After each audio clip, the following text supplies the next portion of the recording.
कैसे हैं आप लोग? एक कहानी है जो सबको सुनानी है, जलने वालों की तो रूह भी जलानी है।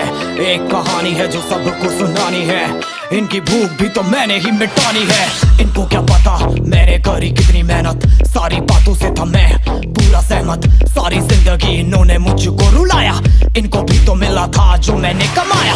रोते रोते भी इनका धंधा मैंने चलाया, फिर भी इन्होंने सारा धंधा मेरा खाया। ये सारी इनकी माया, इनका ही खाना साया, वीडियो गिरा के पूरे देश का दिल दुखाया। इन्हें लगता है मैं एक फकीर हूँ, अगर ये हाथ है तो मैं इनकी लकीर हूँ। जिन हाथों ने है मुझको दबाया, उन हाथों की तो देख बेटा मैं जंजीर हूँ। इंग्लिश में गाली देने वाले लगते कूल, हिंदी में देने वाले लगते इन्हें फूल। फूल से भरा देख मेरा पूल, तो मैं हो गया आगे प्रिंसिपल पर मैं हूँ पूरा स्कूल। एक कहानी है जो सबको सुनानी है, चलने वालों की तो रूह भी जलानी है। एक कहानी है जो सबको सुनानी है, इनकी भूख भी तो मैंने ही मिटानी है। एक कहानी है जो सबको सुनानी है, चलने वालों की तो रूह भी जलानी है। एक कहानी है जो सबको सुनानी है, इनकी भूख भी तो मैंने ही मिटानी है।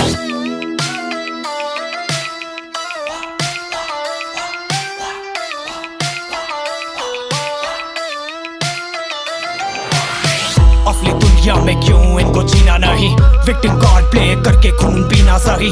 हाँ इनमें फर्क नहीं, इनका गलत भी सही, तभी तो इनकी अपनों से भी बनती नहीं। रीच रीच रीच इनको चाहिए रीच।